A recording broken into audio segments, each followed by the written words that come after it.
Next up, um, I have Russ. Russ Gaskin. He is going to respond to the last talk. Wait, Russ, quick question for you. Yeah? What kind of food are you in the mood for after this? Sushi. See, this man, he makes decisions. He makes decisions for people that can't make decisions. That's what he does for a living. He solves Did problems. I just decide for you?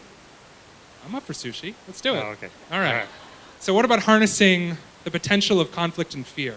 I don't know how we get through that, but he's going to solve it for us. Thank you, Russ Gaskin. Hi, everybody.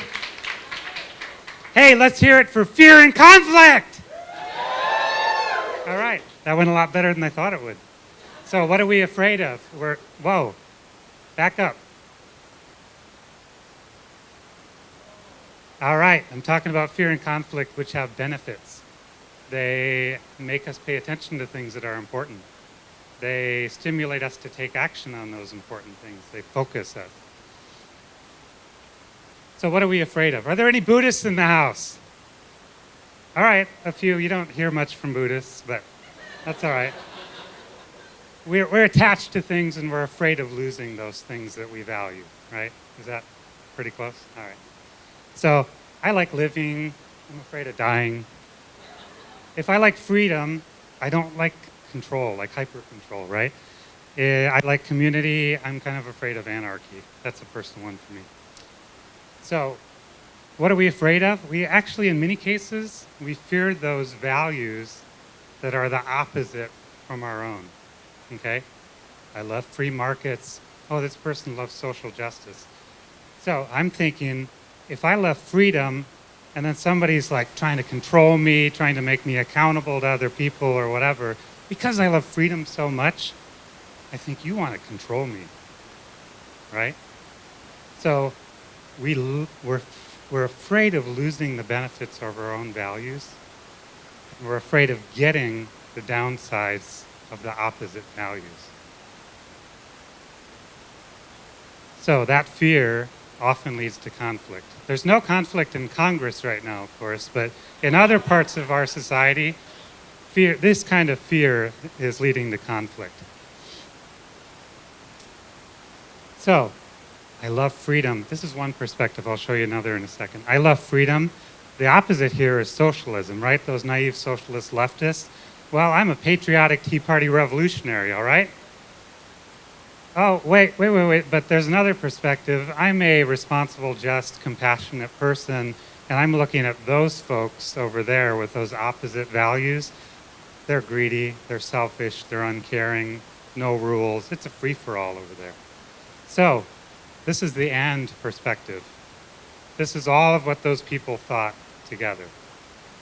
I want both of those upsides, and I don't want really either one of these downsides.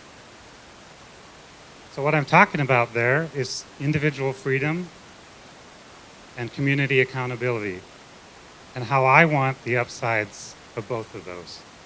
I think it's a false choice to choose between those two things. And this applies to many, many, many, many values. So almost any value that you could tell me, I can tell you it's quote unquote opposite, but it's a really interdependent pair.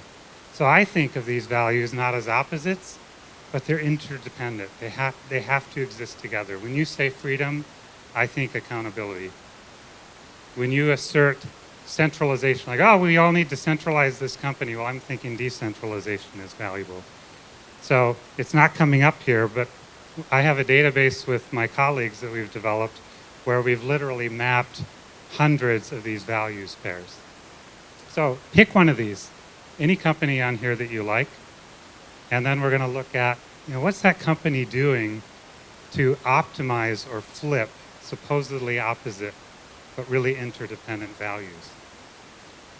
A good example from earlier is Google.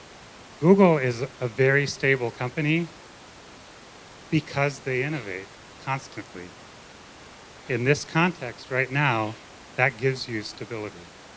Here's the opposite. These are some values pairs. So pick one that interests you. I'm looking at right here, philanthropy and commerce. Well, how does that drive any kind of breakthrough or innovation? And because I work in social innovation, I'm really interested in these things that are emerging right here. So philanthropy and commerce, suddenly we have cause marketing, and we've got clean energy and charter schools, all these new innovations in thinking about how to solve problems. Oh, and we've got our political spectrum, but you know, when I look at these values, I have a lot of interest in both of these perspectives. I think there's value, there's upsides in all of those values. So there is wisdom in fear and conflict. And it's the wisdom of this both-and perspective that when we're too attached to our own values at the expense of the interdependent values, then we lose something really valuable and important. Thank you.